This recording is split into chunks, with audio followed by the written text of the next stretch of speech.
ನಿಶ್ಚಿತವಾಗಿ ಹುಡುಗರು ಭಯ ಹುಡ್ತದೆ. ನಕ್ಸಲಿಸಮ್ ಬಗ್ಗೆ ನಮ್ಮ ಕರ್ನಾಟಕದಲ್ಲೇ ಕಂಟ್ರೋಲ್ ಮಾಡಿದ್ರಲ್ಲ, ಈ ಹಿಂದಿನವರಾಗಿರ್ಬೋದು, ಇವತ್ತು ಸಿದ್ದರಾಮಯ್ಯನವರಾಗಿರ್ಬೋದು, ಮಾತುಕತೆ ಮೂಲಕ ಬೆದರಿಸಿಯೋ ಮಾಡಿದರು. ಈಗೇನು ಕಡಿಮೆ ಆಗಿದೆ ಅಂತ ಅನ್ನಿಸ್ತದೆ. ಇನ್ನೂ ಮತ್ತು ನಮ್ಮ ನಕ್ಸಲ್ ನಿಗ್ರಹ ಪಡೆಯನ್ನು ಮತ್ತೊಂದು ಸಿಟ್ಟಿದ್ದಾರೆ, ಇಲ್ಲ ಅಂತಲ್ಲ. ಆ ಪಡೆಯಲ್ಲಿ ಜನರಂಥದ್ದು ಇಲ್ಲೇ ನಿಯೋಜಿಸಬೇಕು ಅಂತೇಳಿ, ಮತ್ತು ಅದು ಯೋಗ್ಯವಾದ ಕೆಲಸ ನೋಡಿ. ಯಾಕಂದ್ರೆ ಇಡೀ ಪೊಲೀಸರು ಏನಾಗ್ಯಾರಪ್ಪ ಅಂದ್ರೆ, ಯಾರು ಗೆದ್ದಿರ್ತಾರೆ, ಯಾರು ಆಡಳಿತ ಆಗಿರ್ತಾರೆ ಅವ್ರು ಬಾಲ ಬಿಡುವಂತ ನಾವು ನೋಡ್ತೀವಿ ಪೊಲೀಸರಲ್ಲೇ. ಅವ್ರು ಹೇಳಿದಾಗ ಹೇಳ್ಕೊಂಡು ಹೋಗುವಂಥದ್ದು ನೋಡ್ತೀವಿ. ಇವತ್ತು ಕಾಂಗ್ರೆಸ್ ಅಂದರೆ ಕಾಂಗ್ರೆಸ್ ಪರ ಇರ್ತಾರೆ, ನಾಳೆ BJP ಬಂದರೆ BJP ಪರ ಇರ್ತಾರೆ, JDS ಬಂದರೆ JDS ಪರ ಇರ್ತಾರೆ. ಅದಕ್ಕಾಗಿ ಈ ನಕ್ಸಲನ್ನು ಈ ಸದೆ ಬಿಡಿಸೋ ಸಲುವಾಗಿ ಏನು ಟೀಮ್ ಇತ್ತು, ಆ ಟೀಮನ್ನು ಇಲ್ಲಿ ಹಚ್ಚುವಂಥ ಕೆಲಸವನ್ನು ಏನು ಮಾಡಲಿಕ್ಕಿದ್ದಾರೆ. ಅದು ಒಳ್ಳೆ ಡೆವಲಪ್ಮೆಂಟಿನ.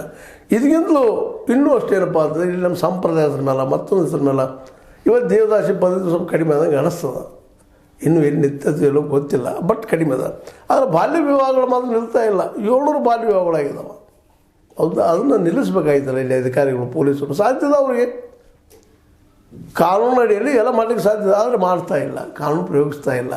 ತಪ್ಪು ಮಾಡಿದ್ರೆ ಶಿಕ್ಷೆ ಆಗಬೇಕು ರೀ. ಶಿಕ್ಷೆ ಆದಾಗ ಅವ್ರಿಗೆ ಭಯ ಹುಡುತ್ತದ, ಹೌದಪ್ಪ ಇಲ್ಲದ ನಮ್ಮ ಶಿಕ್ಷೆ ಅಂತೀರಿ. ಹಂಗೆ ಈ ದುಷ್ಟ ಶಕ್ತಿಗಳು ಯಾವುದೇ ಧರ್ಮದಲ್ಲಿಲ್ಲ, ಅವ್ರನ್ನ ಹಿಡಿದು ಸದಿ ಬಿಡಿದು ಇಂಥ ಬಾಲ್ಯ ವಿವಾದ ಆಗಿರ್ಬೋದು, ಮತ್ತೊಂದು ಸಾಮಾಜಿಕ ಸಮಸ್ಯೆಗಳಾಗಿರ್ಬೋದು, ಎಲ್ಲರೂ ನಿಯಂತ್ರಣ ಮಾಡಲಿಕ್ಕೆ ನಮ್ಮ ಕಾರ್ಯಾಂಗಕ್ಕೆ ಸಾಧ್ಯತೆ. ಕಾರ್ಯಾಂಗದ ಕೆಲಸ ಅದು ಮಾಡಲೇಬೇಕು. ಪೊಲೀಸ್ ಇಲಾಖೆ ಅಂತ ಅದ್ರ ಕೆಲಸ ಅದು ಒಂದು, ಮತ್ತೇನೂ ಅಲ್ಲ.